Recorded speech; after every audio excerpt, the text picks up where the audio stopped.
ఇప్పుడు మొత్తం చూస్తా ఉంటే 6 రోజులుగా బండి సంజయ్, బండి భగీరథ్, కాంగ్రెస్ పార్టీ లేదంటే రేవంత్ రెడ్డి, బండి సంజయ్ ఒకటే అనేది ప్రొజెక్ట్ చేస్తా వస్తున్నారు. ఎందుకు అంత చేస్తా ఉన్నప్పటికీ కూడా కాంగ్రెస్ పార్టీ కావచ్చు, లేదంటే ప్రభుత్వం నుంచి కావచ్చు, ఇదిగో ఇది చేశాము అని ఓపెన్‌గా చెప్పలేకపోతుందంటే ఏం చెప్తారు? అంటే మేము ముందు నుంచి కూడా స్పష్టతను ఇస్తూనే ఉన్నాము. ఈ యొక్క కేస్ ప్రోగ్రెస్ ఏమైతుంది, అసలు ఈ సోషల్ మీడియాలో రాకంటే ముంగటనే ఎఫ్ఐఆర్ అయినటువంటి సంగతి నేను ఒకసారి గుర్తు చేస్తా ఉన్నా. ఎందుకంటే డేట్లు మారవు కదా.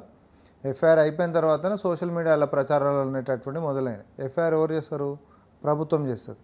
ప్రభుత్వం అనేటటువంటి దానికి చిత్తశుద్ధి ఉంది కాబట్టి ఎఫ్ఐఆర్ చేసినాం. హెల్ప్ చేయాలనుకుంటే కేసులు తారుమారు చేసేటటువంటి చరిత్ర బీజేపీ రాజ్యాలలో బాగా చూస్తాం మనం.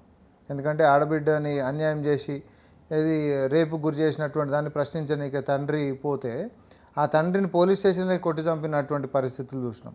తర్వాత ఆ పిల్ల పోయి ముఖ్యమంత్రి ఇంటి ముంగట, యోగి ఆదిత్యనాథ్ ఇంటి ముంగట తగలబెట్టుకొని చనిపోయేటటువంటి ప్రయత్నం చేసినప్పుడు తర్వాత ఏమైందో మనం చూసినాం. తర్వాత కుటుంబ సభ్యులను కూడా ఎట్లా చంపిరో మనం చూసినాం.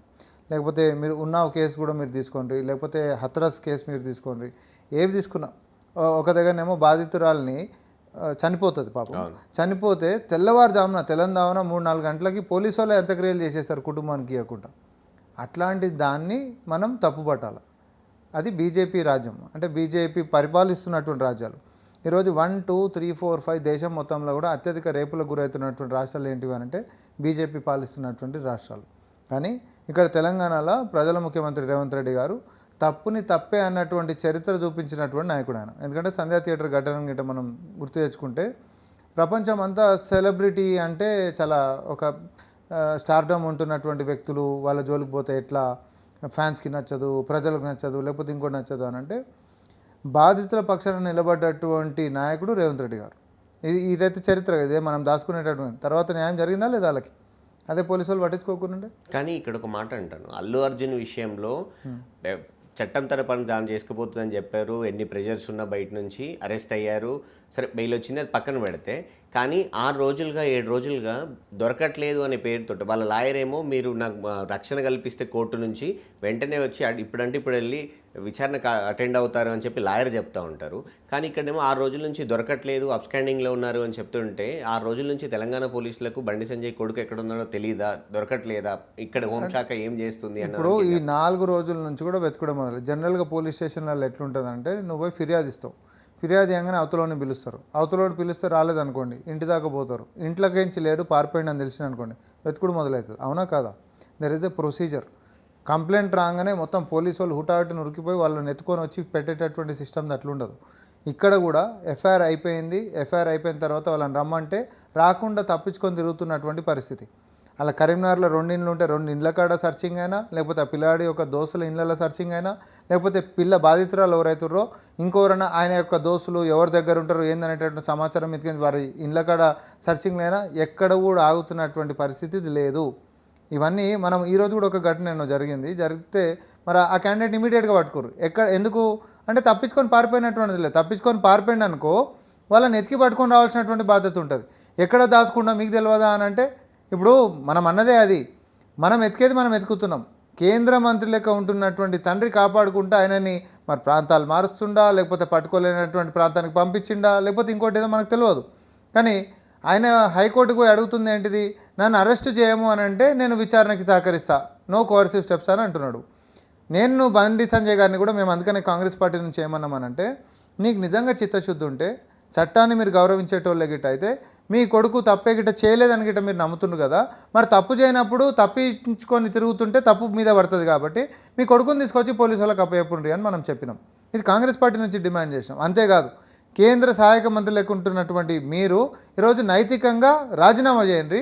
ఈ కేసు తేటతెల్లం మొత్తం అయిన తర్వాత నిర్దోషులకి నీ కొడుకు వచ్చిండు అనుకో బయటికి, అసలుంటప్పుడు బాధ్యత జనాలు మిమ్మల్ని మళ్ళీ అందరం ఎక్కిస్తారు.